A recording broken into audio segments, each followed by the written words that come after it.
The Adventures of Sally by P.G. Wodehouse. Chapter 1.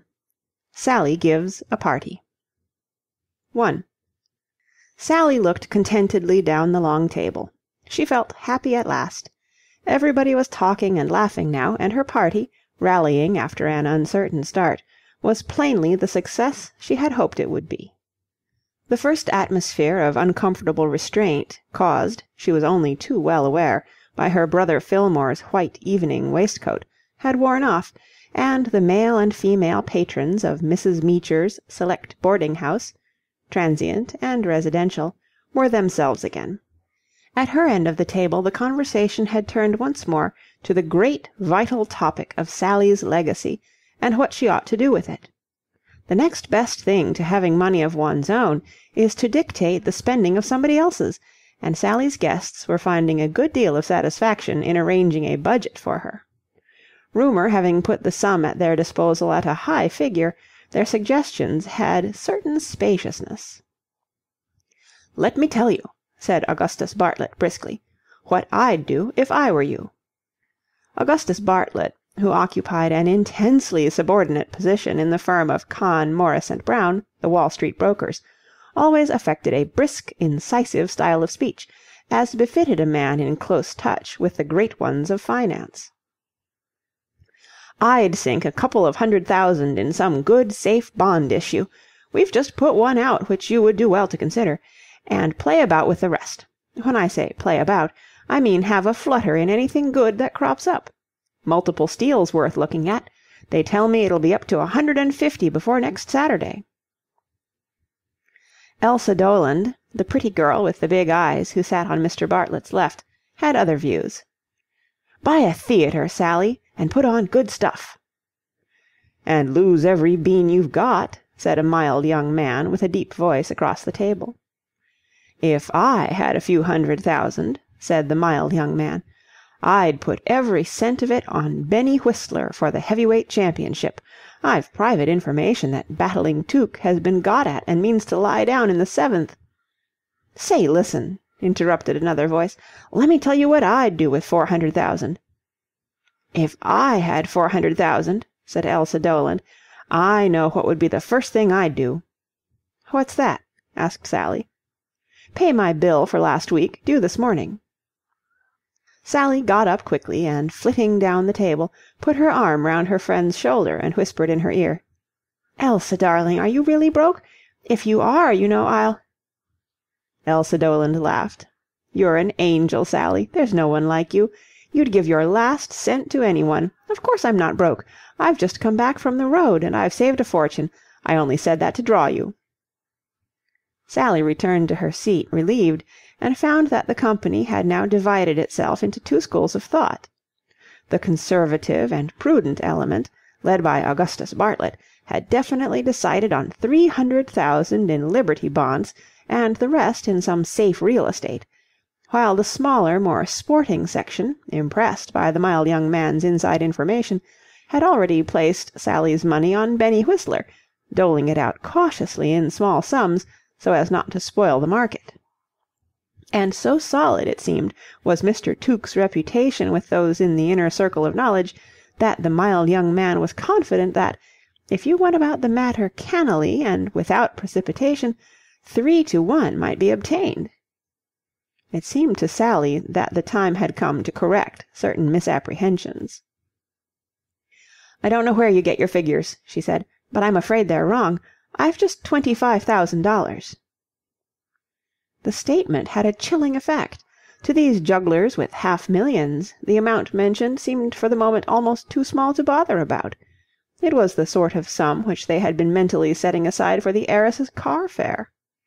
Then they managed to adjust their minds to it. After all, one could do something even with a pittance like 25,000. "If I'd 25,000, said Augustus Bartlett, the first to rally from the shock, "I'd buy Amalgamated." "If I had 25,000, began Elsa Doland. "If I'd had 25,000 in the year 1900, observed a gloomy-looking man with spectacles, "I could have started a revolution in Paraguay." He brooded sombrely on what might have been. "Well, I'll tell you exactly what I'm going to do," said Sally. "I'm going to start with a trip to Europe. France, specially. I've heard France well spoken of, as soon as I can get my passport, and after I've loafed there for a few weeks I'm coming back to look about and find some nice cosy little business which will let me put money into it and keep me in luxury. Are there any complaints?" "Even a couple of thousand on Benny Whistler," said the mild young man. "I don't want your Benny Whistler," said Sally. "I wouldn't have him if you gave him to me. If I want to lose money, I'll go to Monte Carlo and do it properly." "Monte Carlo," said the gloomy man, brightening up at the magic name. "I was in Monte Carlo in the year '97, and if I'd had another $50, just 50, I'd have—" At the far end of the table there was a stir, a cough, and the grating of a chair on the floor, and slowly, with that easy grace which actors of the old school learned in the days when acting was acting, Mr. Maxwell Fawcett, the boarding-house's oldest inhabitant, rose to his feet. "Ladies," said Mr. Fawcett, bowing courteously. And, ceasing to bow, and casting from beneath his white and venerable eyebrows a quelling glance at certain male members of the boarding-house's younger set who were showing a disposition towards restiveness, "Gentlemen, I feel that I cannot allow this occasion to pass without saying a few words." His audience did not seem surprised. It was possible that life, always prolific of incident in a great city like New York, might some day produce an occasion which Mr. Fawcett would feel that he could allow to pass without saying a few words, but nothing of the sort had happened as yet, and they had given up hope. Right from the start of the meal they had felt that it would be optimism run mad to expect the old gentleman to abstain from speech on the night of Sally Nicholas's farewell dinner party, and partly because they had braced themselves to it, but principally because Miss Nicholas's hospitality had left them with a genial feeling of repletion, they settled themselves to listen with something resembling equanimity. A movement on the part of the marvellous Murphys, new arrivals who had been playing the Bushwick with their equilibristic act during the preceding week, to form a party of the extreme left and heckle the speaker, broke down under a cold look from their hostess. Brief though their acquaintance had been, both of these lissom young gentlemen admired Sally immensely. And it should be set on record that this admiration of theirs was not misplaced. He would have been hard to please who had not been attracted by Sally. She was a small, trim wisp of a girl with the tiniest hands and feet, the friendliest of smiles, and a dimple that came and went in the curve of her rounded chin. Her eyes, which disappeared when she laughed, which was often, were a bright hazel, her hair a soft mass of brown.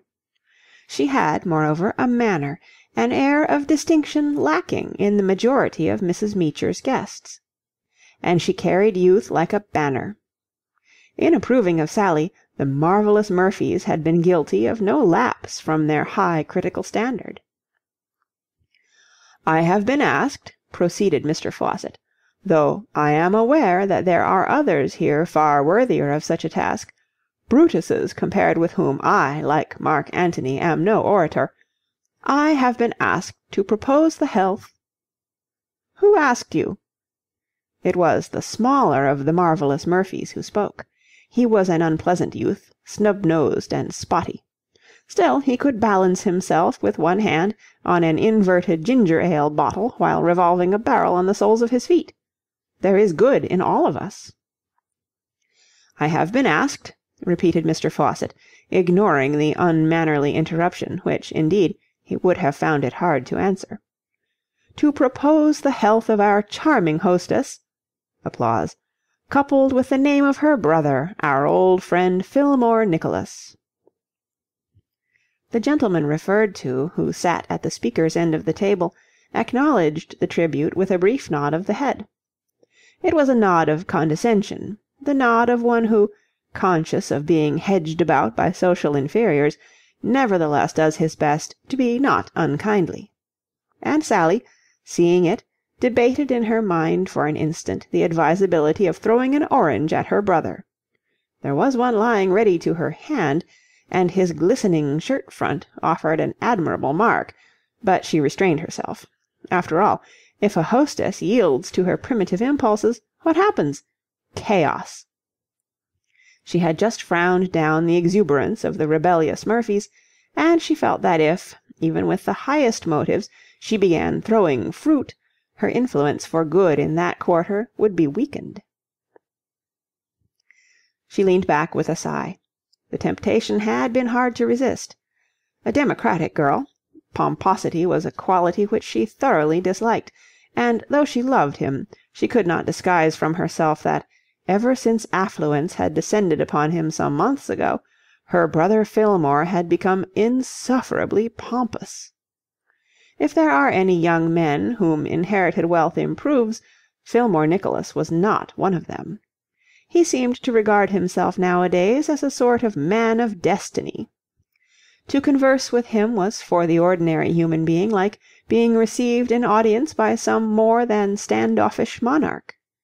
It had taken Sally over an hour to persuade him to leave his apartment on Riverside Drive and revisit the boarding-house for this special occasion, and, when he had come, he had entered wearing such faultless evening dress that he had made the rest of the party look like a gathering of tramp cyclists. His white waistcoat alone was a silent reproach to honest poverty, and had caused an awkward constraint right through the soup and fish courses.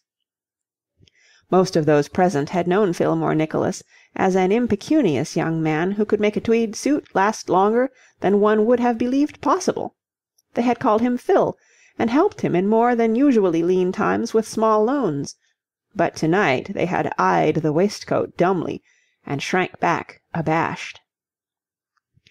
"Speaking," said Mr. Faucitt, "as an Englishman, for though I have long since taken out what are technically known as my papers, it was as a subject of the island kingdom that I first visited this great country, I may say that the two factors in American life which have always made the profoundest impression upon me have been the lavishness of American hospitality and the charm of the American girl.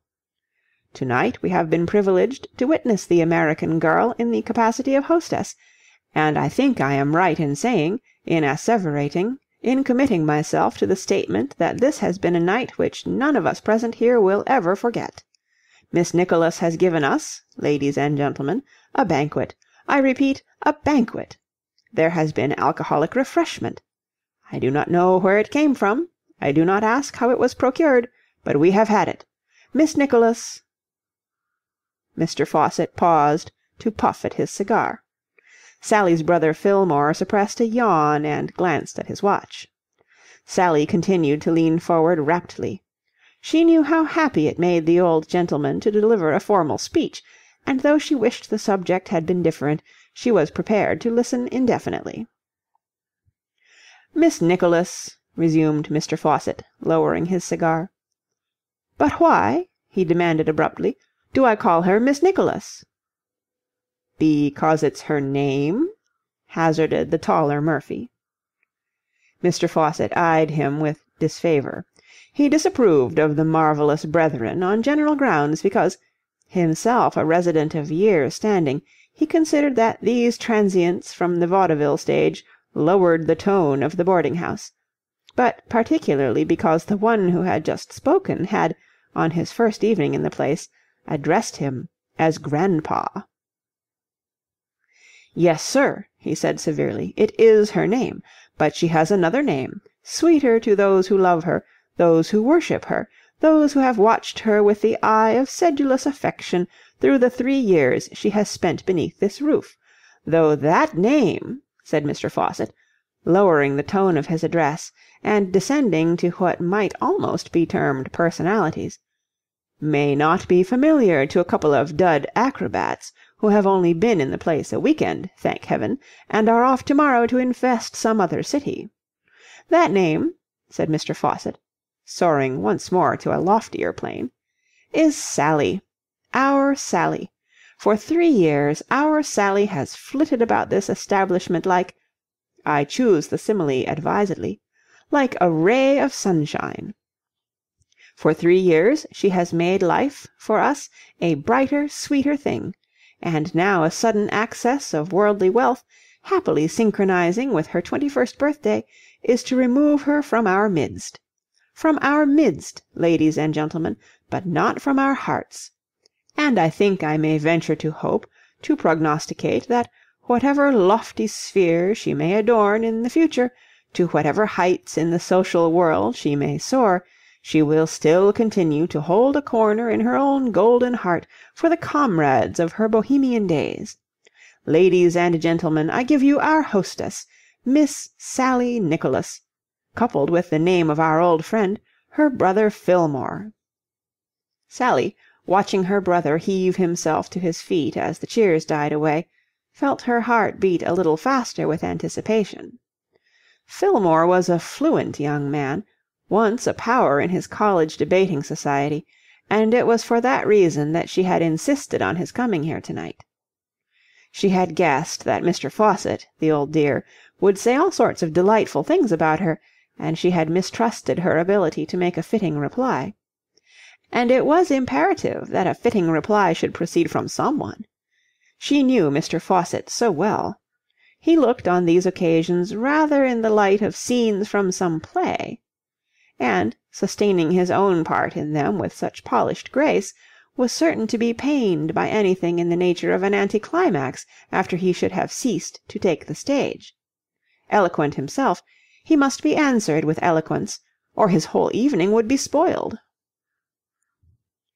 Fillmore Nicholas smoothed a wrinkle out of his white waistcoat, and having rested one podgy hand on the tablecloth and the thumb of the other in his pocket, glanced down the table with eyes so haughtily drooping that Sally's fingers closed automatically about her orange, as she wondered whether even now it might not be a good thing.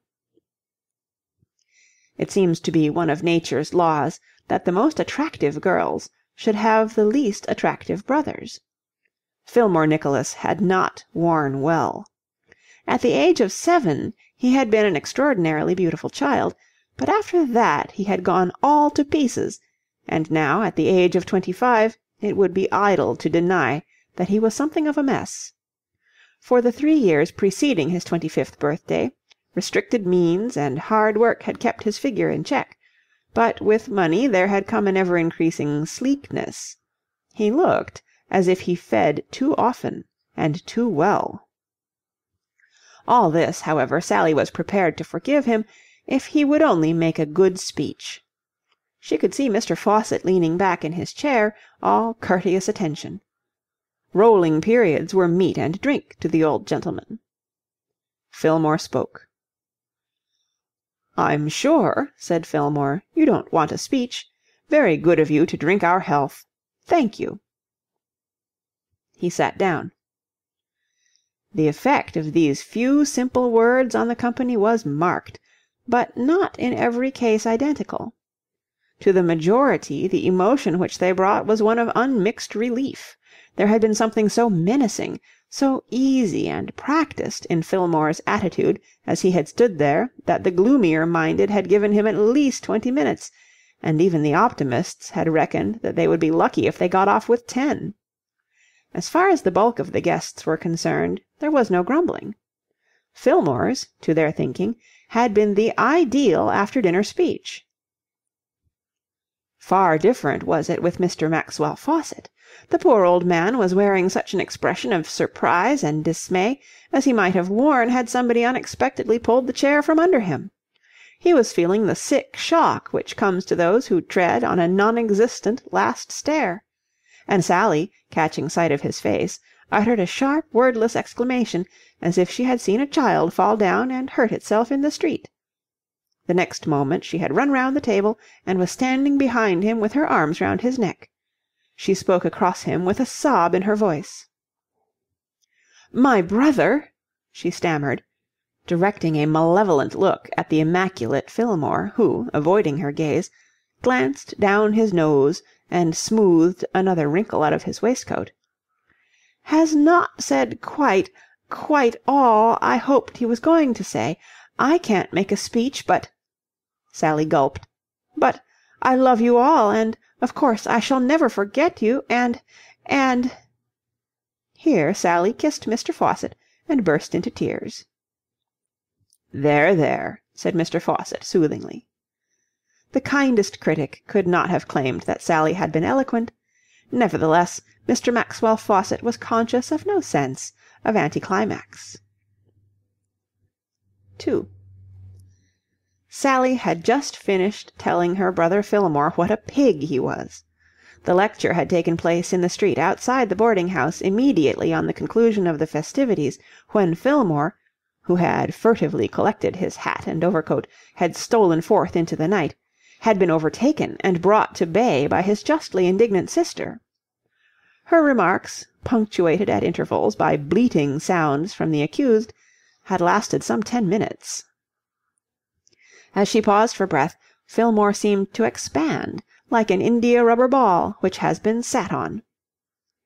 Dignified as he was to the world, he had never been able to prevent himself being intimidated by Sally when in one of these moods of hers.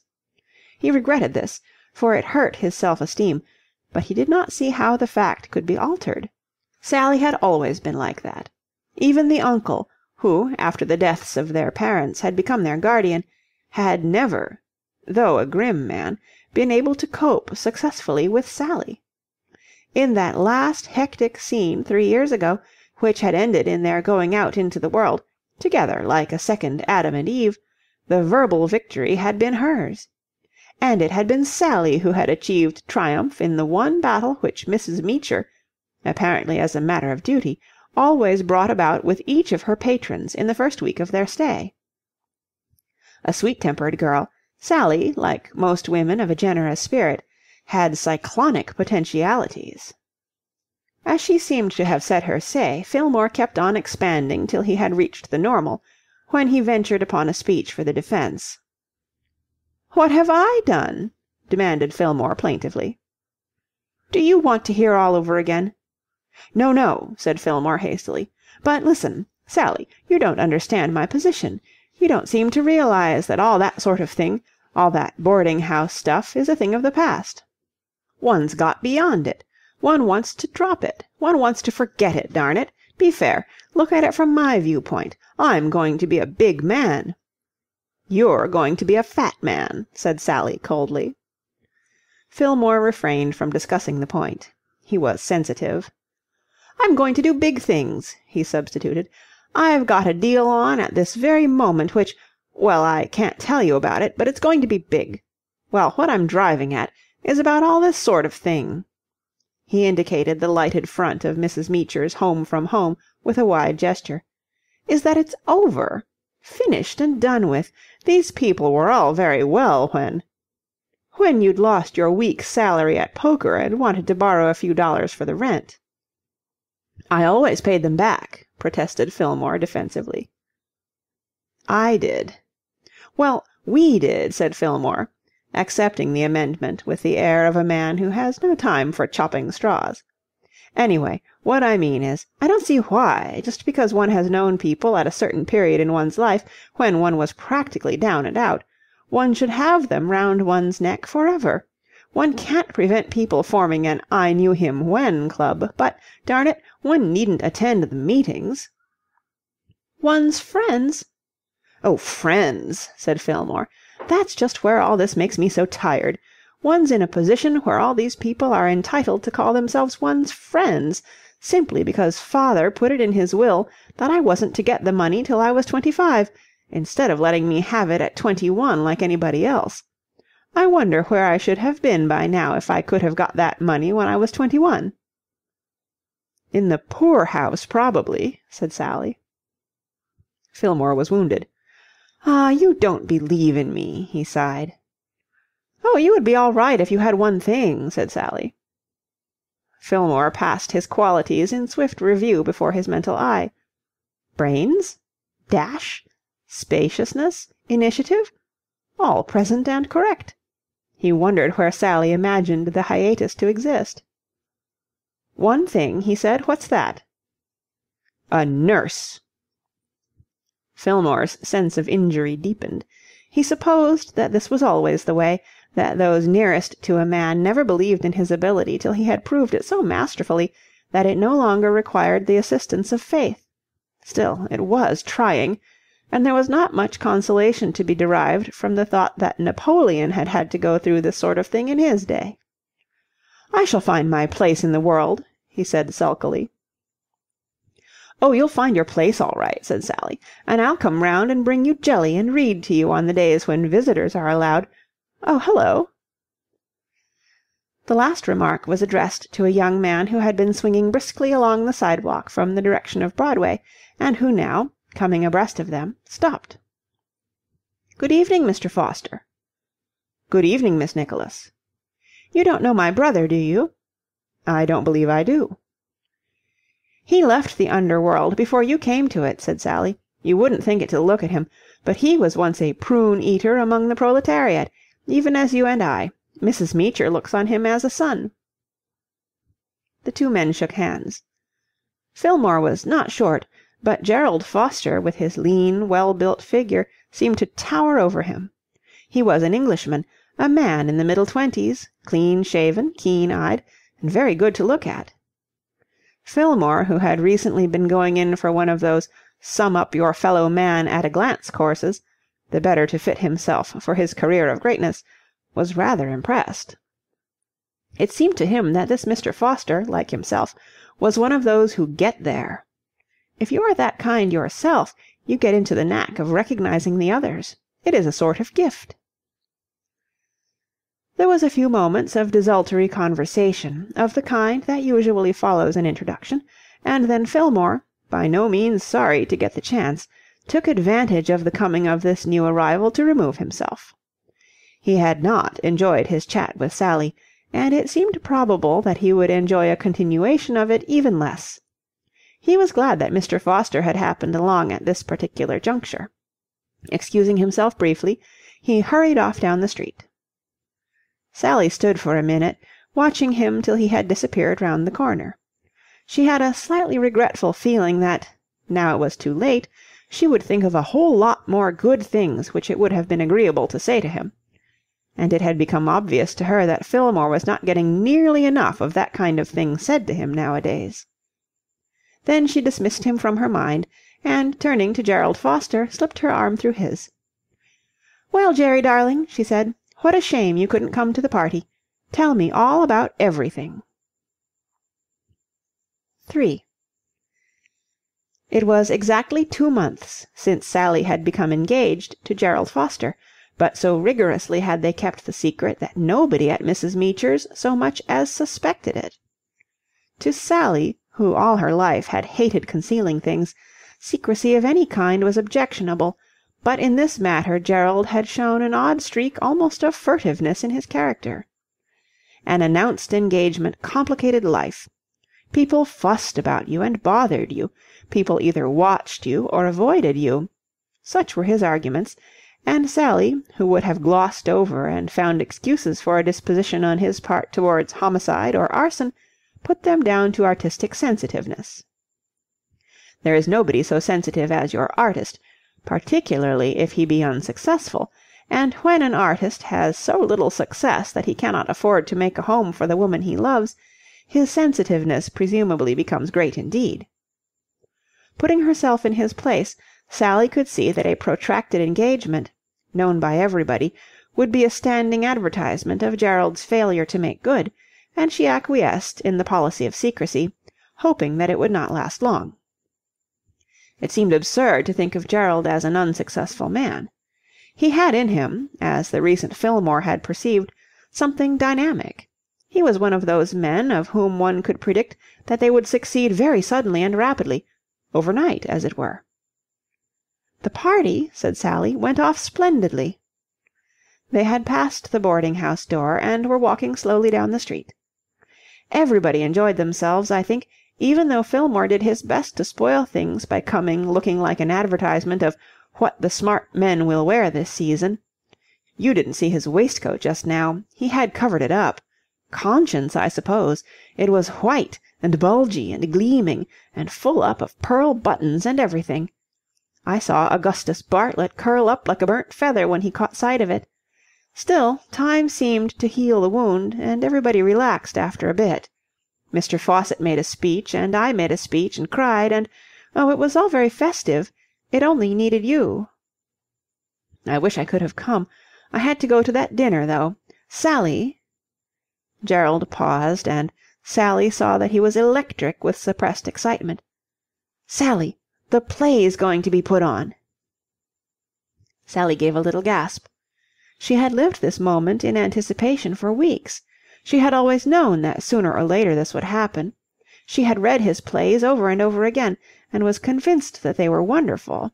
Of course, hers was a biased view, but then Elsa Doland also admired them, and Elsa's opinion was one that carried weight. Elsa was another of those people who were bound to succeed suddenly.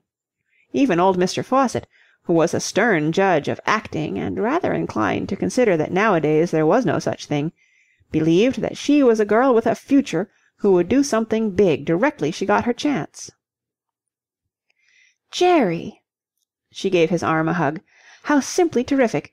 Then Goebel and Cohn have changed their minds after all and want it. I knew they would." A slight cloud seemed to dim the sunniness of the author's mood. "No, not that one," he said reluctantly. "No hope there, I'm afraid. I saw Goebel this morning about that, and he said it didn't add up right. The one that's going to be put on is The Primrose Way. You remember? It's got a big part for a girl in it." "Of course, the one Elsa liked so much. Well, that's just as good. Who's going to do it? I thought you hadn't sent it out again." "Well, it happens—" Gerald hesitated once more. "It seems that this man I was dining with tonight, a man named Cracknell—" "Cracknell? Not the Cracknell?" "The Cracknell?" "The one people are always talking about. The man they call the Millionaire Kid." "Yes. Why? Do you know him?" "He was at Harvard with Fillmore. I never saw him, but he must be rather a painful person." "Oh, he's all right. Not much brains, of course, but, well, he's all right. And anyway, he wants to put the play on." "Well, that's splendid," said Sally. But she could not get the right ring of enthusiasm into her voice. She had had ideals for Gerald. She had dreamed of him invading Broadway triumphantly under the banner of one of the big managers whose name carried a prestige, and there seemed something unworthy in this association with a man whose chief claim to eminence lay in the fact that he was credited by metropolitan gossip with possessing the largest private stock of alcohol in existence. "I thought you would be pleased," said Gerald. "Oh, I am," said Sally. With the buoyant optimism which never deserted her for long, she had already begun to cast off her momentary depression. After all, did it matter who financed a play, so long as it obtained a production? A manager was simply a piece of machinery for paying the bills, and if he had money for that purpose, why demand asceticism and the finer sensibilities from him? The real thing that mattered was the question of who was going to play the leading part, that deftly drawn character which had so excited the admiration of Elsa Doland. She sought information on this point. "Who will play Ruth?" she asked. "You must have somebody wonderful. It needs a tremendously clever woman. Did Mr. Cracknell say anything about that?" "Oh, yes. We discussed that, of course." "Well?" "Well, it seems—" Again Sally noticed that odd, almost stealthy embarrassment. Gerald appeared unable to begin a sentence tonight without feeling his way into it like a man creeping cautiously down a dark alley. She noticed it the more because it was so different from his usual direct method. Gerald, as a rule, was not one of those who apologize for themselves. He was forthright and masterful, and inclined to talk to her from a height. Tonight he seemed different. He broke off, was silent for a moment, and began again with a question. "Do you know Mabel Hobson?" "Mabel Hobson? I've seen her in the Follies, of course." Sally started. A suspicion had stung her, so monstrous that its absurdity became manifest the moment it had formed. And yet, was it absurd? Most Broadway gossip filtered eventually into the boarding-house, chiefly through the medium of that seasoned sport, the mild young man who thought so highly of the redoubtable Benny Whistler, and she was aware that the name of Reginald Cracknell, which was always getting itself linked with somebody, had been coupled with that of Miss Hobson. It seemed likely that in this instance rumour spoke truth, for the lady was of that compellingly blonde beauty which attracts the Cracknells of this world. But even so... "It seems that Cracknell," said Gerald. "Apparently this man Cracknell..." He was finding Sally's bright, horrified gaze somewhat trying. "Well, the fact is, Cracknell believes in Mabel Hobson and, well, he thinks this part would suit her." "Oh, Jerry!" Could infatuation go to such a length?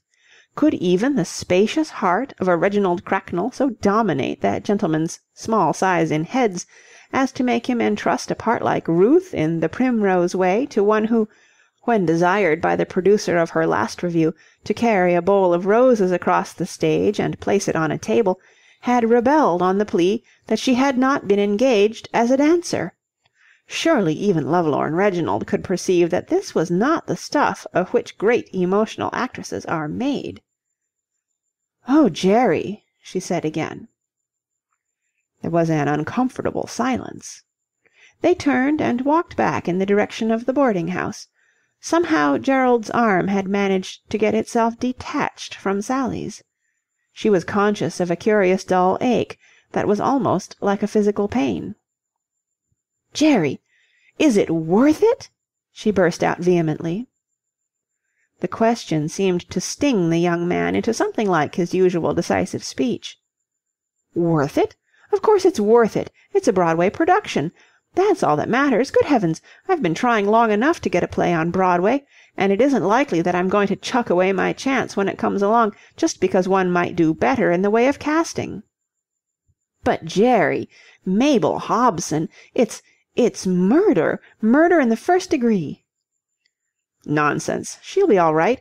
The part will play itself. Besides, she has a personality and a following, and Cracknell will spend all the money in the world to make the thing a success. And it will be a start, whatever happens. Of course it's worth it." Fillmore would have been impressed by this speech. He would have recognized and respected in it the unmistakable ring which characterizes even the lightest utterances of those who get there. On Sally it had not immediately that effect. Nevertheless, her habit of making the best of things, working together with that primary article of her creed that the man she loved could do no wrong, succeeded finally in raising her spirits. Of course Jerry was right. It would have been foolish to refuse a contract because all its clauses were not ideal. "You old darling," she said affectionately, attaching herself to the vacant arm once more and giving it a penitent squeeze. "You're quite right. Of course you are. I can see it now. I was only a little startled at first. Everything's going to be wonderful. Let's get all our chickens out and count 'em. How are you going to spend the money?" "I know how I'm going to spend $1 of it," said Gerald, completely restored. "I mean the big money. What's $1?" "It pays for a marriage license." Sally gave his arm another squeeze. "Ladies and gentlemen," she said, "look at this man. Observe him. My partner." End of chapter 1.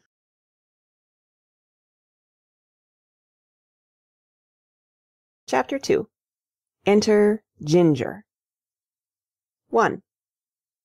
Sally was sitting with her back against a hillock of golden sand, watching with half-closed eyes the denizens of Roville-sur-Mer at their familiar morning occupations. At Roville, as at most French seashore resorts, the morning is the time when the visiting population assembles in force on the beach. Whiskered fathers of families made cheerful patches of colour in the foreground. Their female friends and relatives clustered in groups under gay parasols. Dogs roamed to and fro, and children dug industriously with spades, ever and anon suspending their labours in order to smite one another with these handy implements. One of the dogs, a poodle of military aspect, wandered up to Sally, and, discovering that she was in possession of a box of sweets, decided to remain and await developments. Few things are so pleasant as the anticipation of them, but Sally's vacation had proved an exception to this rule. It had been a magic month of lazy happiness.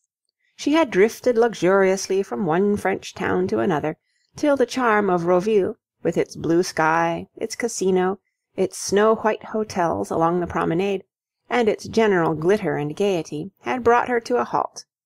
Here she could have stayed indefinitely, but the voice of America was calling her back.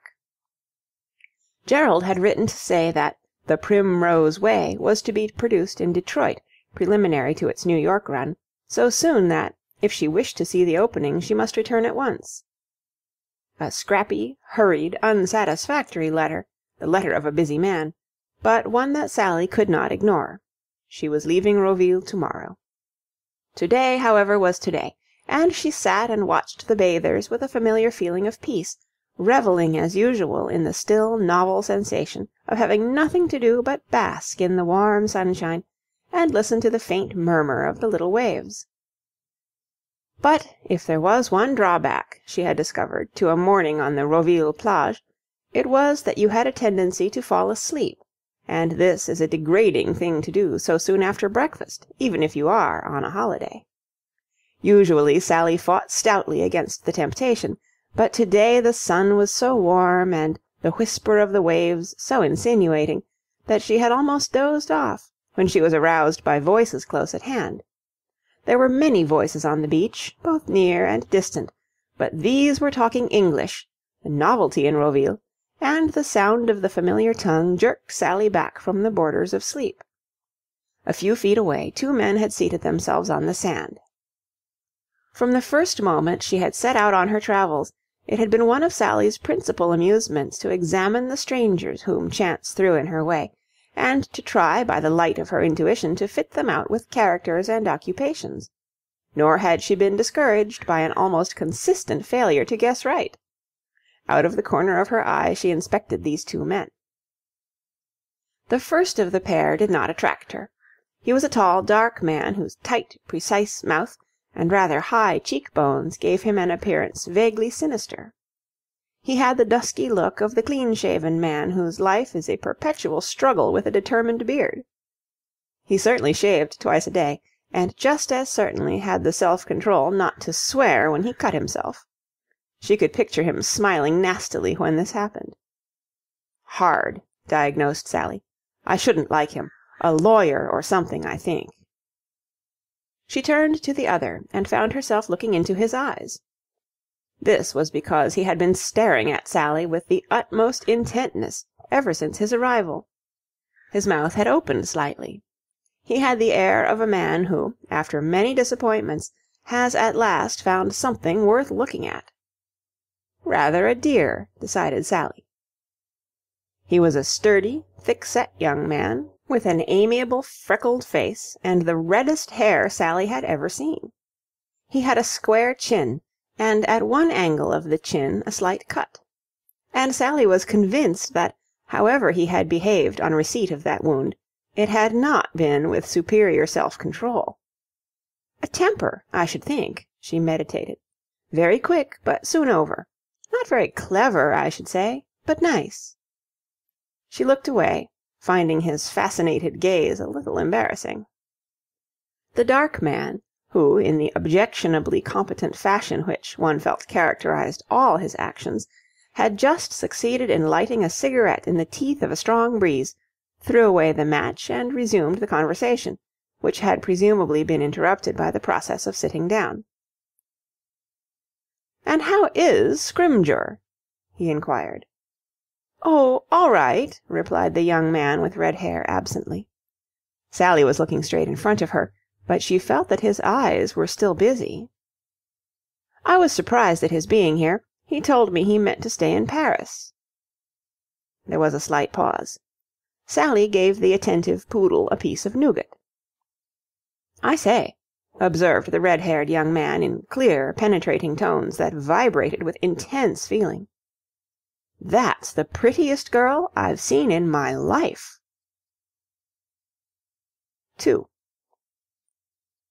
At this frank revelation of the red-haired young man's personal opinions, Sally, though considerably startled, was not displeased. A broad-minded girl, the outburst seemed to her a legitimate comment on a matter of public interest. The young man's companion, on the other hand, was unmixedly shocked. "My dear fellow!" he ejaculated. "Oh, it's all right," said the red-haired young man, unmoved. "She can't understand. There isn't a bally soul in this dashed place that can speak a word of English. If I didn't happen to remember a few odd bits of French, I should have starved by this time. That girl," he went on, returning to the subject most imperatively occupying his mind, "is an absolute topper. I give you my solemn word I've never seen anybody to touch her. Look at those hands and feet. You don't get them outside France. Of course, her mouth is a bit wide," he added reluctantly. Sally's immobility, added to the other's assurance concerning the linguistic deficiencies of the inhabitants of Roville, seemed to reassure the dark man. He breathed again. At no period of his life had he ever behaved with anything but the most scrupulous correctness himself, but he had quailed at the idea of being associated even remotely with incorrectness in another. It had been a black moment for him when the red-haired young man had uttered those few kind words. "Still, you ought to be careful," he said austerely. He looked at Sally, who was now dividing her attention between the poodle and a raffish-looking mongrel who had joined the party, and returned to the topic of the mysterious Scrymgeour. "How is Scrymgeour's dyspepsia?" The red-haired young man seemed but faintly interested in the vicissitudes of Scrymgeour's interior. "Do you notice the way her hair sort of curls over her ears?" he said. "Eh? Oh, pretty much the same, I think." "What hotel are you staying at?" "The Normandy." Sally, dipping into the box for another chocolate cream, gave an imperceptible start. She, too, was staying at the Normandy. She presumed that her admirer was a recent arrival, for she had seen nothing of him at the hotel. "The Normandy?" The dark man looked puzzled. "I know Roville pretty well by report, but I've never heard of any Hotel Normandy. Where is it?" "It's a little shanty down near the station. Not much of a place. Still, it's cheap, and the cooking's all right." His companion's bewilderment increased.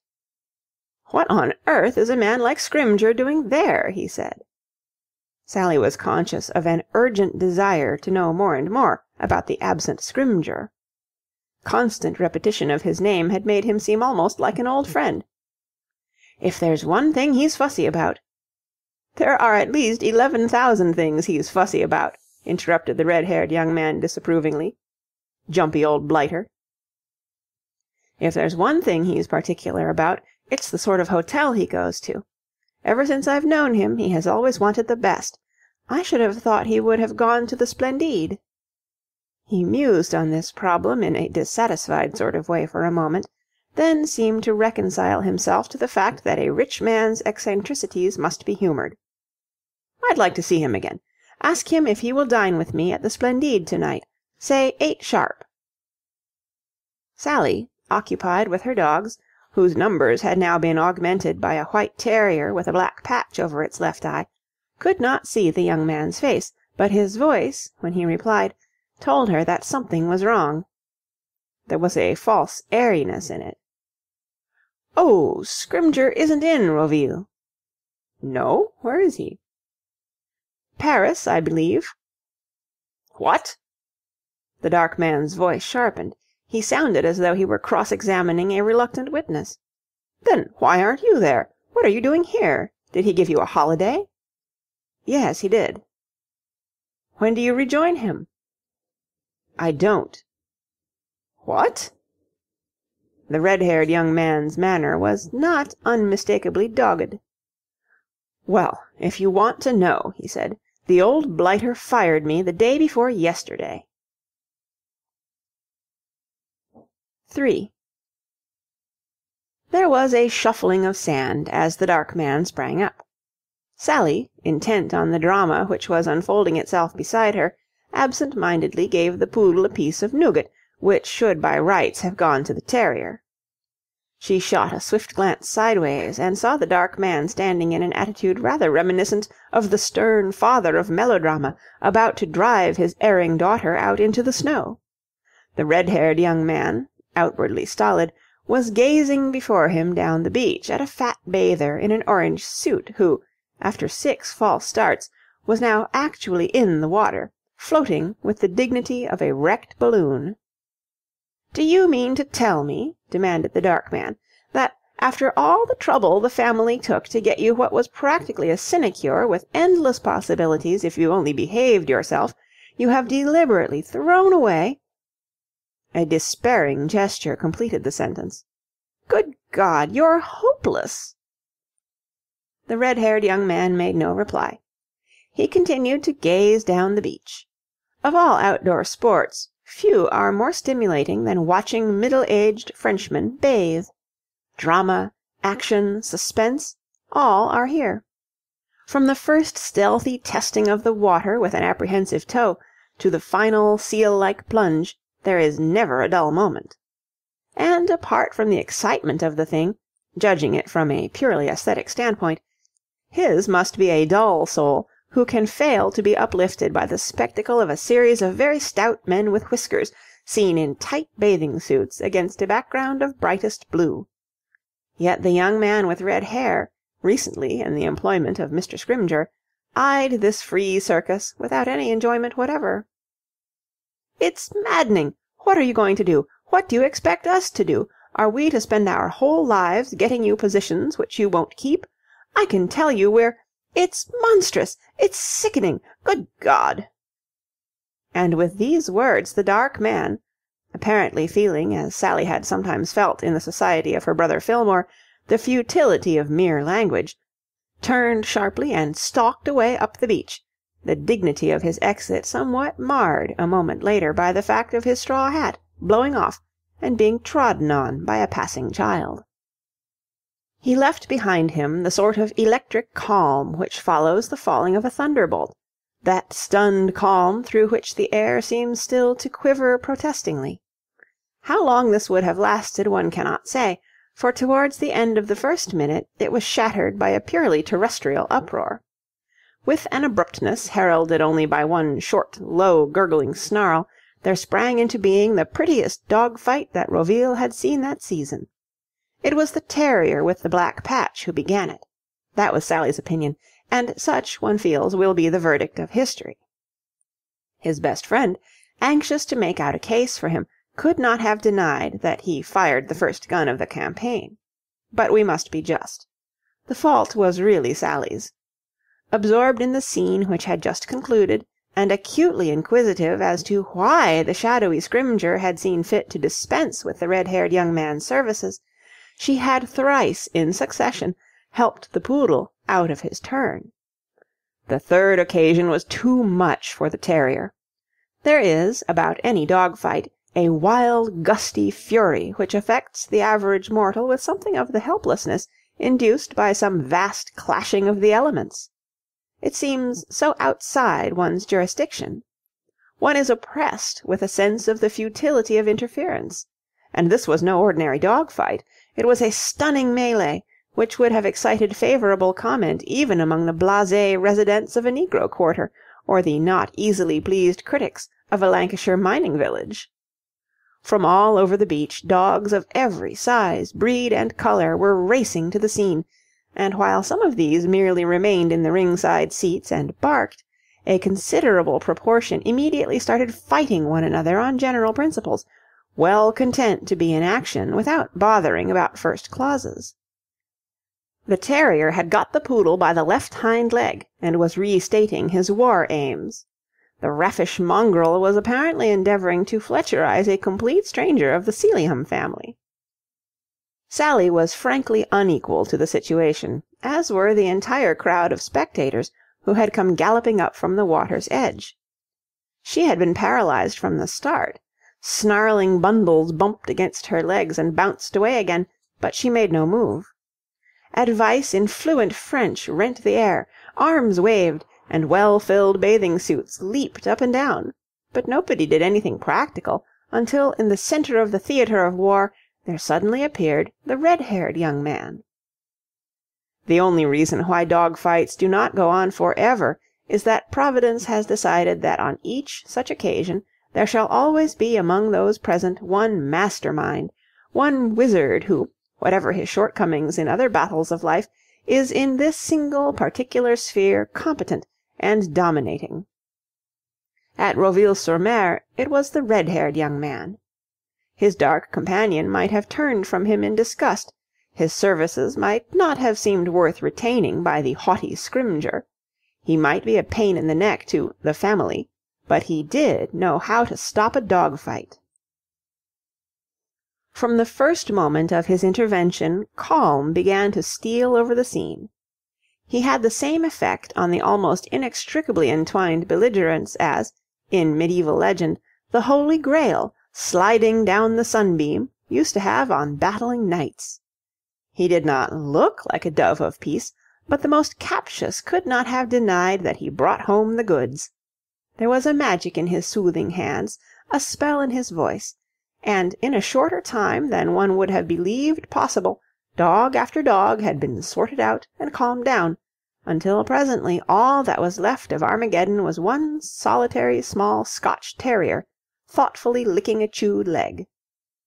The rest of the combatants, once more in their right mind, and wondering what all the fuss was about, had been captured and hauled away in a whirl of recrimination by voluble owners. Having achieved this miracle, the young man turned to Sally. Gallant, one might say reckless, as he had been a moment before, he now gave indications of a rather pleasing shyness.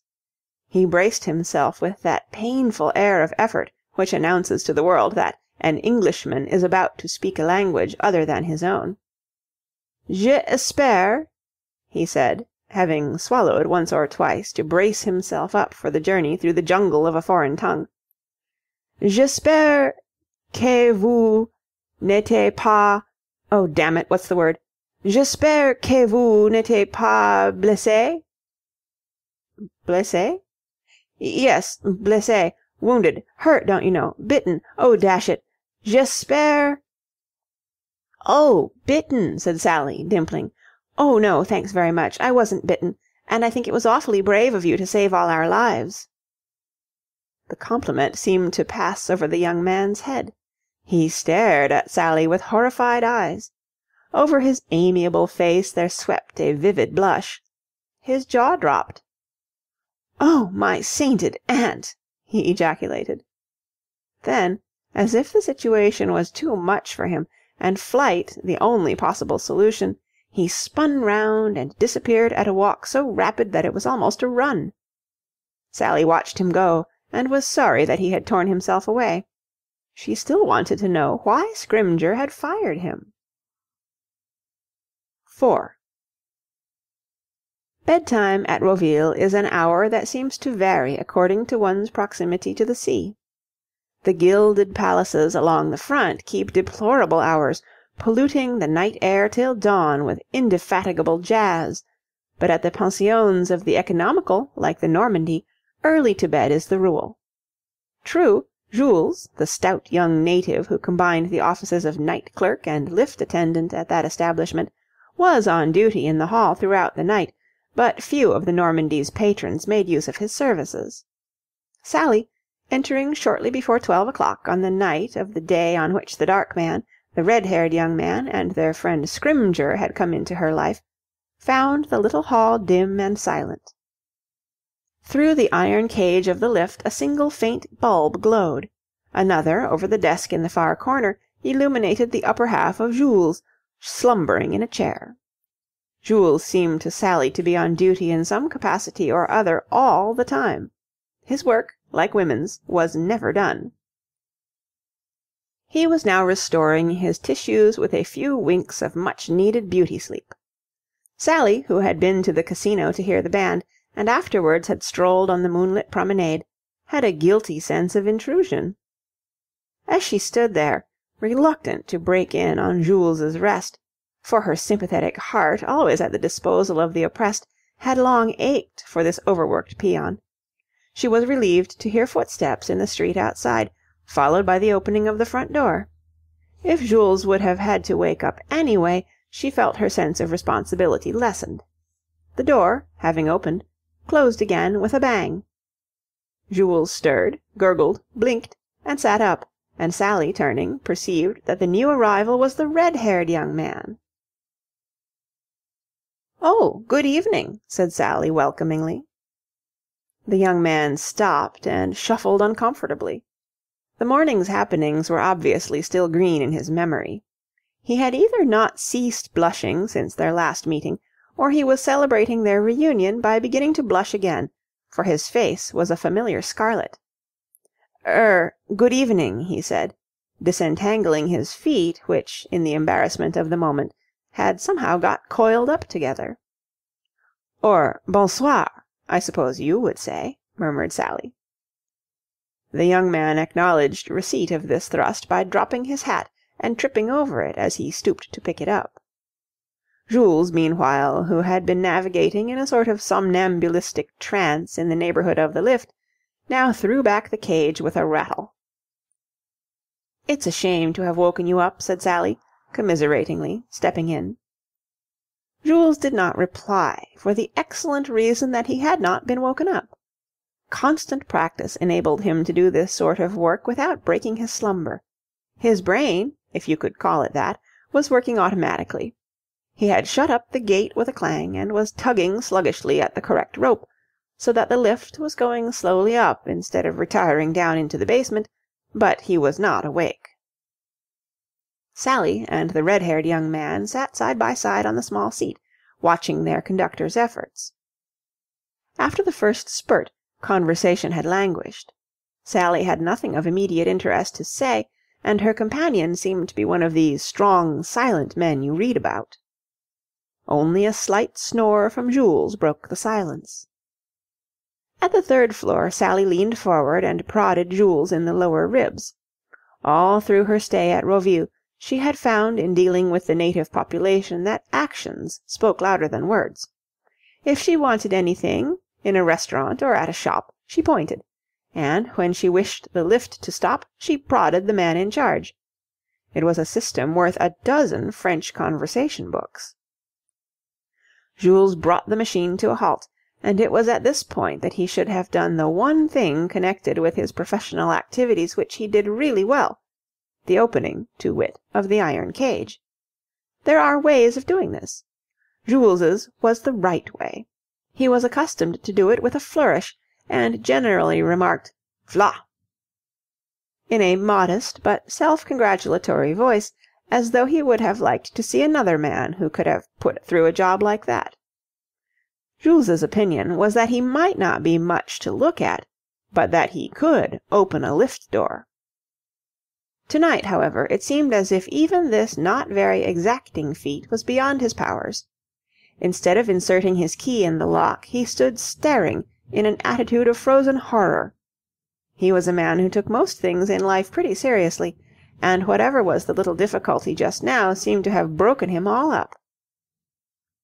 "There appears," said Sally, turning to her companion, "to be a hitch. Would you mind asking what's the matter? I don't know any French myself, except 'Ooh la la.'" The young man, thus appealed to, nerved himself to the task. He eyed the melancholy Jules doubtfully, and coughed in a strangled sort of way. "Oh, est-ce que vous—" "Don't weaken," said Sally. "I think you've got him going." "Est-ce que vous... pourquoi vous n'avez-vous... that is to say, quelle est la raison—" He broke off here, because at this point Jules began to explain. He explained very rapidly and at considerable length. The fact that neither of his hearers understood a word of what he was saying appeared not to have impressed itself upon him. Or, if he gave a thought to it, he dismissed the objection as trifling. He wanted to explain, and he explained. Words rushed from him like water from a geyser.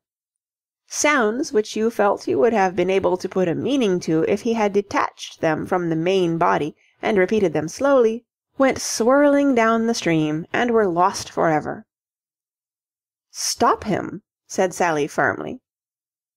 The red-haired young man looked as a native of Johnstown might have looked on being requested to stop that city's celebrated flood. "Stop him?" "Yes. Blow a whistle or something." Out of the depths of the young man's memory there swam to the surface a single word, a word which he must have heard somewhere or read somewhere, a legacy perhaps from long-vanished school-days. "Zut!" he barked, and instantaneously Jules turned himself off at the main. There was a moment of dazed silence, such as might occur in a boiler factory if the works suddenly shut down. "Quick, now you've got him!" cried Sally. "Ask him what he's talking about, if he knows, which I doubt, and tell him to speak slowly. Then we shall get somewhere." The young man nodded intelligently. The advice was good. "Lentement," he said. "Parlez lentement. Pas si, you know what I mean. Pas si dashed vite." "Ah!" cried Jules, catching the idea on the fly. "Lentement. Ah oui, lentement." There followed a lengthy conversation which, while conveying nothing to Sally, seemed intelligible to the red-haired linguist. "The silly ass," he was able to announce some few minutes later, "has made a bloomer. Apparently he was half asleep when we came in, and he shoved us into the lift and slammed the door, forgetting that he had left the keys on the desk." "I see," said Sally. "So we're shut in?" "I'm afraid so. I wish to goodness," said the young man, "I knew French well. I'd curse him with some vim, and not a little animation, the chump. I wonder what blighter is in French," he said, meditating. "It's the merest suggestion," said Sally, "but oughtn't we to do something?" "What could we do?" "Well, for one thing, we might all utter a loud yell. It would scare most of the people in the hotel to death, but there might be a survivor or two who would come and investigate and let us out." "What a ripping idea!" said the young man, impressed. "I'm glad you like it. Now tell him the main outline, or he'll think we've gone mad." The young man searched for words, and eventually found some which expressed his meaning lamely, but well enough to cause Jules to nod in a depressed sort of way. "Fine," said Sally. "Now all together at the word 3. 1, 2... Oh, poor darling," she broke off. "Look at him." In the far corner of the lift, the emotional Jules was sobbing silently into the bunch of cotton waste which served him in the office of a pocket-handkerchief. His broken-hearted gulps echoed hollowly down the shaft. 5. In these days of cheap books of instruction on every subject under the sun, we most of us know how to behave in the majority of life's little crises. We have only ourselves to blame if we are ignorant of what to do before the doctor comes, of how to make a dainty winter coat for baby out of father's last year's undervest, and of the best method for coping with the cold mutton. But nobody yet has come forward with practical advice as to the correct method of behaviour to be adopted when a lift attendant starts crying. And Sally and her companion, as a consequence, for a few moments merely stared at each other helplessly. "Poor darling," said Sally, finding speech. "Ask him what's the matter." The young man looked at her doubtfully. "You know," he said, "I don't enjoy chatting with this blighter. I mean to say, it's a bit of an effort. I don't know why it is, but talking French always makes me feel as if my nose were coming off. Couldn't we just leave him to have his cry out by himself?" "The idea," said Sally. "Have you no heart? Are you one of those fiends in human shape?" He turned reluctantly to Jules, and paused to overhaul his vocabulary. "You ought to be thankful for this chance," said Sally. "It's the only real way of learning French, and you're getting a lesson for nothing. What did he say, then?" "Something about losing something, it seemed to me. I thought I caught the word perdu." "But that means a partridge, doesn't it? I'm sure I've seen it on the menus." Would he talk about partridges at a time like this? He might. The French are extraordinary people. "Well, I'll have another go at him, but he's a difficult chap to chat with. If you give him the least encouragement, he sort of goes off like a rocket." He addressed another question to the sufferer, and listened attentively to the voluble reply. "Oh," he said, with sudden enlightenment, "your job!" He turned to Sally. "I got it that time," he said. The trouble is, he says, that if we yell and rouse the house, we'll get out all right, but he will lose his job, because this is the second time this sort of thing has happened, and they warned him last time that once more would mean the push." "Then we mustn't dream of yelling," said Sally decidedly. "It means a pretty long wait, you know. As far as I can gather, there's just a chance of somebody else coming in later, in which case he could let us out. But it's doubtful. He rather thinks that everybody has gone to roost." "Well, we must try it. I wouldn't think of losing the poor man his job. Tell him to take the car down to the ground floor, and then we'll just sit and amuse ourselves till something happens. We've lots to talk about. We can tell each other the story of our lives." Jules, cheered by his victim's kindly forbearance, lowered the car to the ground floor, where, after a glance of infinite longing at the keys on the distant desk, the sort of glance which Moses must have cast at the Promised Land from the summit of Mount Pisgah, he sagged down in a heap and resumed his slumbers. Sally settled herself as comfortably as possible in her corner. "You'd better smoke," she said. "It will be something to do." "Thanks awfully." "And now," said Sally, "tell me why Scrymgeour fired you." Little by little, under the stimulating influence of this nocturnal adventure, the red-haired young man had lost that shy confusion which had rendered him so ill at ease when he had encountered Sally in the hall of the hotel. But at this question embarrassment gripped him once more. Another of those comprehensive blushes of his raced over his face, and he stammered, "I say, I'm fearfully sorry about that, you know." "About Scrymgeour?" "You know what I mean. I mean about making such a most ghastly ass of myself this morning. I never dreamed you understood English." "Why, I don't object. I thought you were very nice and complimentary. Of course, I don't know how many girls you've seen in your life, but—" "No, I say, don't. It makes me feel such a chump." "And I'm sorry about my mouth. It is wide, but I know you're a fair-minded man and realize that it isn't my fault." "Don't rub it in," pleaded the young man. "As a matter of fact, if you want to know, I think your mouth is absolutely perfect. I think," he proceeded a little feverishly, "that you are the most indescribable topper that ever—" "You were going to tell me about Scrymgeour," said Sally. The young man blinked as if he had collided with some hard object while sleepwalking. Eloquence had carried him away. "Scrymgeour?" he said. "Oh, that would bore you." "Don't be silly," said Sally reprovingly. "Can't you realize that we're practically castaways on a desert island? There's nothing to do till tomorrow but talk about ourselves. I want to hear all about you, and then I'll tell you all about myself. If you feel diffident about starting the revelations, I'll begin. Better start with names. Mine is Sally Nicholas. What's yours?" "Mine? Oh, yes, I see what you mean." "I thought you would.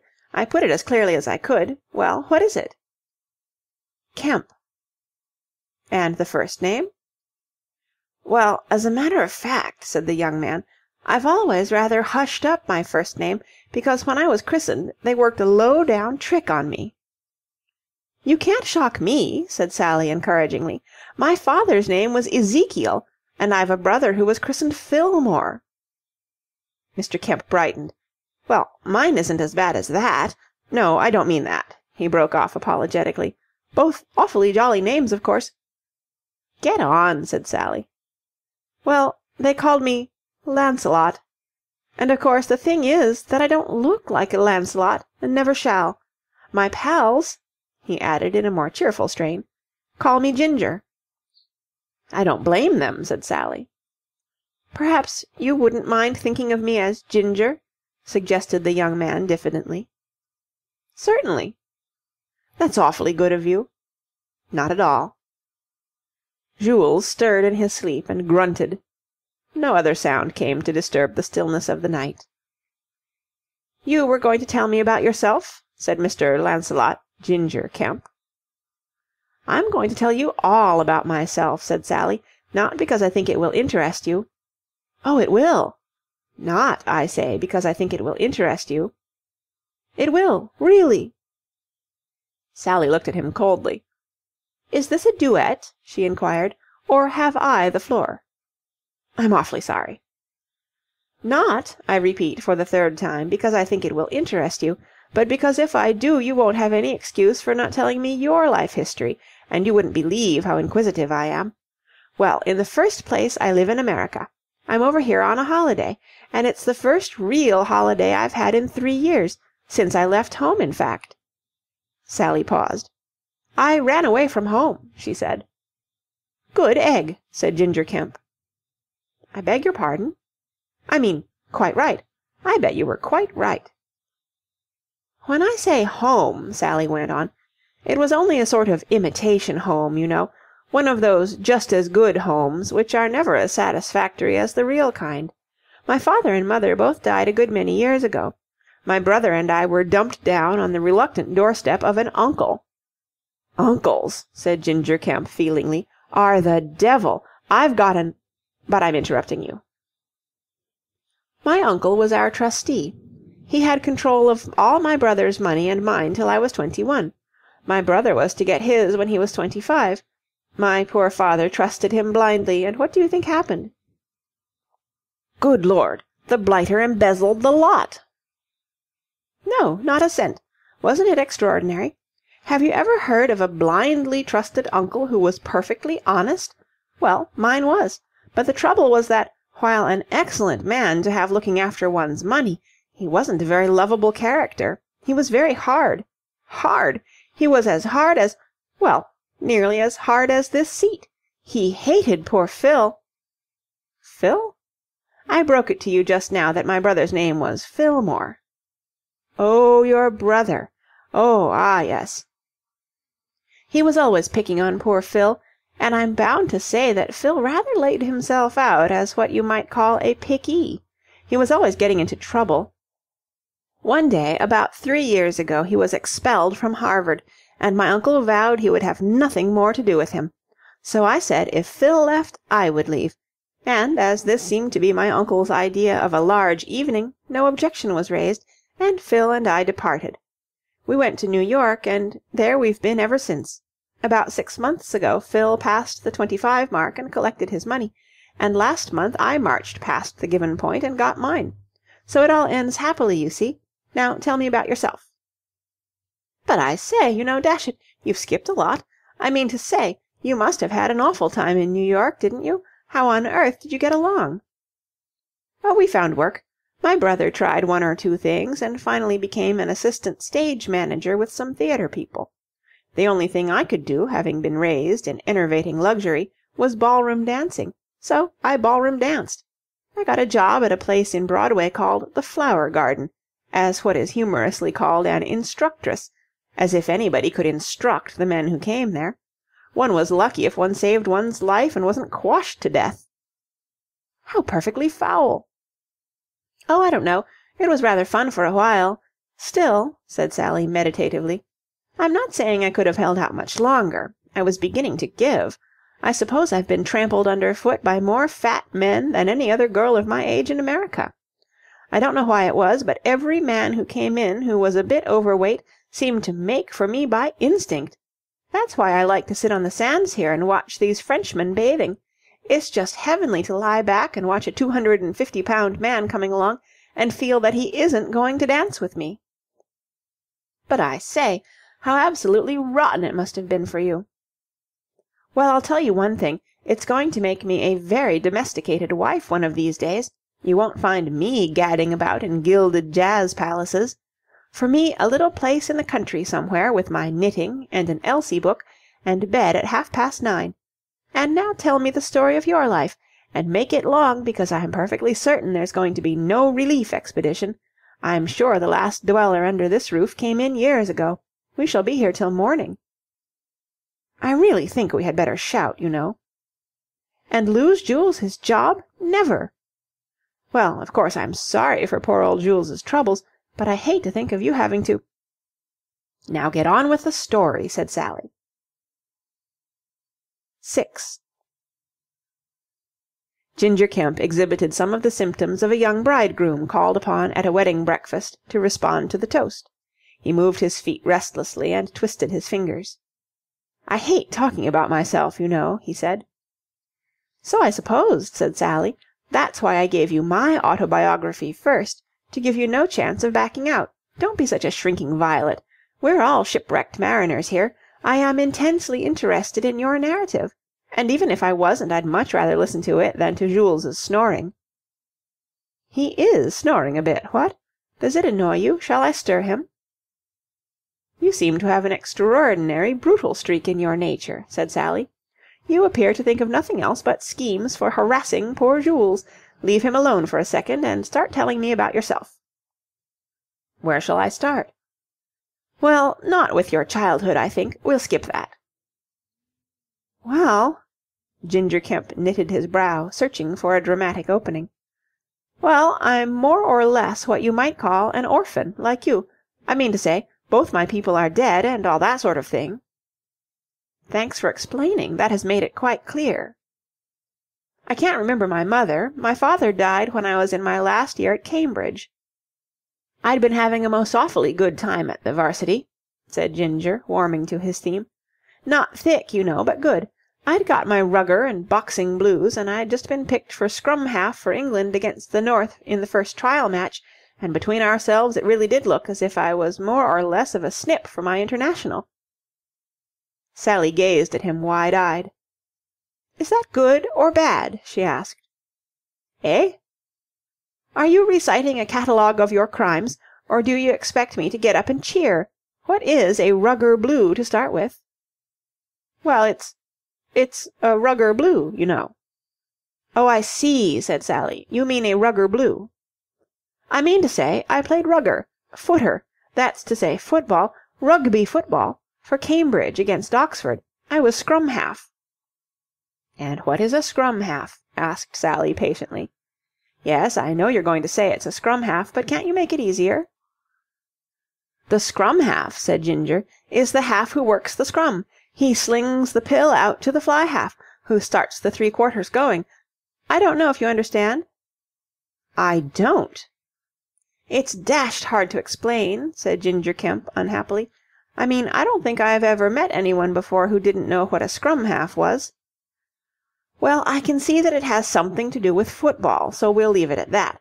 I suppose it's something like our quarterback. And what's an international?" "It's called getting your international when you play for England, you know. England plays Wales, France, Ireland, and Scotland. If it hadn't been for the smash, I think I should have played for England against Wales." "I see at last.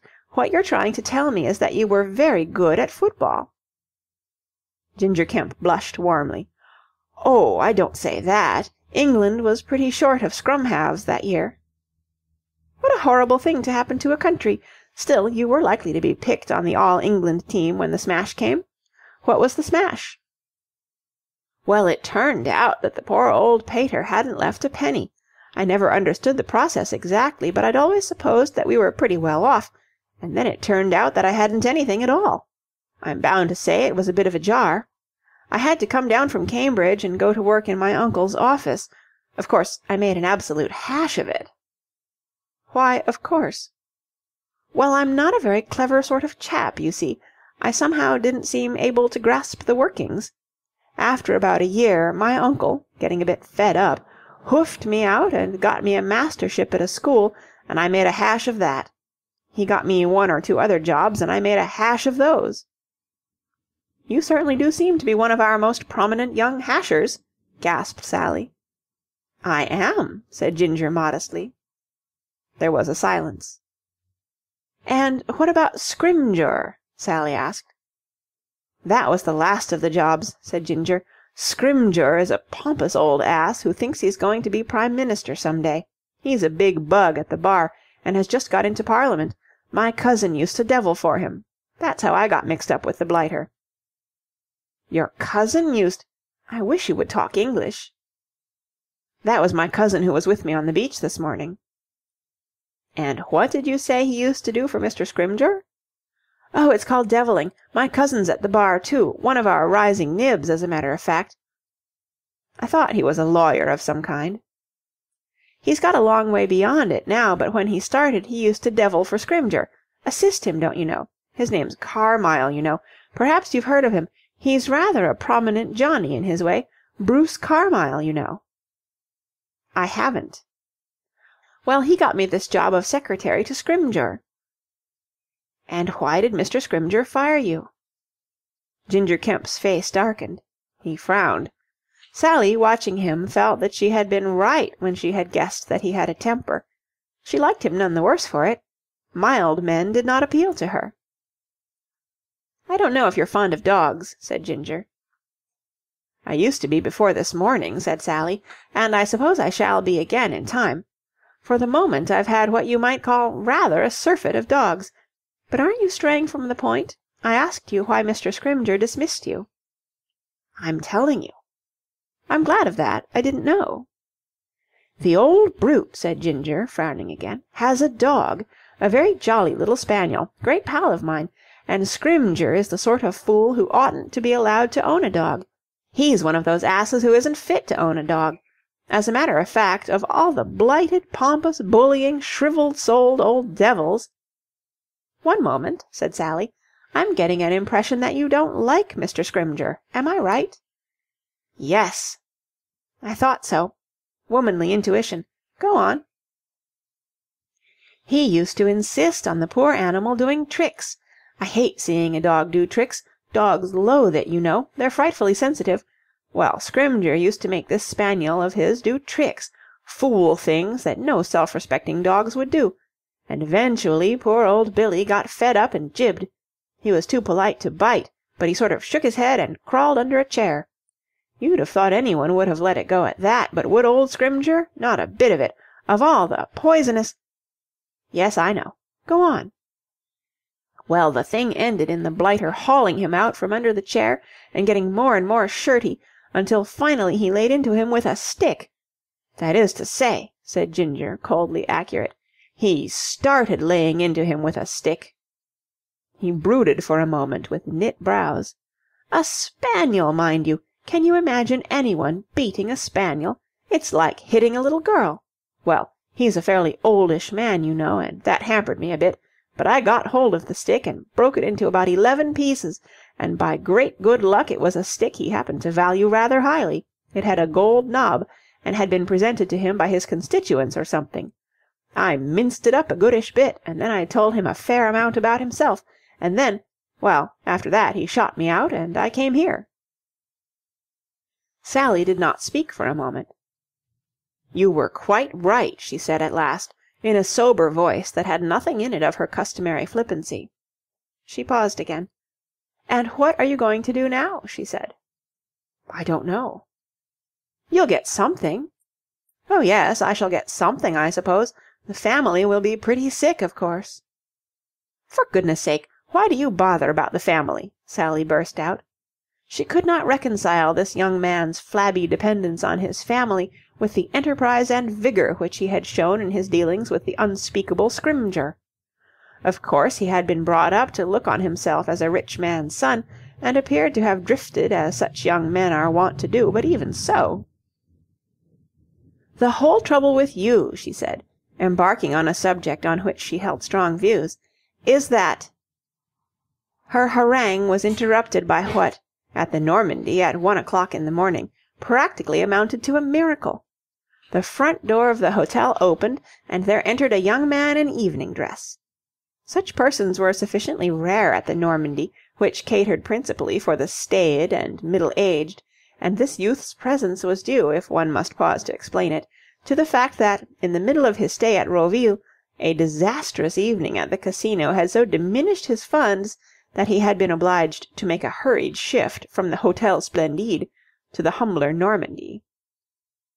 His late appearance to-night was caused by the fact that he had been attending a dance at the Splendide, principally in the hope of finding there some kind-hearted friend of his prosperity from whom he might borrow. A rapid-fire dialogue having taken place between Jules and the newcomer, the keys were handed through the cage, the door opened, and the lift was set once more in motion. And a few minutes later Sally, suddenly aware of an overpowering sleepiness, had switched off her light and jumped into bed. Her last waking thought was a regret that she had not been able to speak at length to Mr. Ginger Kemp on the subject of enterprise, and resolve that the address should be delivered at the earliest opportunity. End of chapter 2.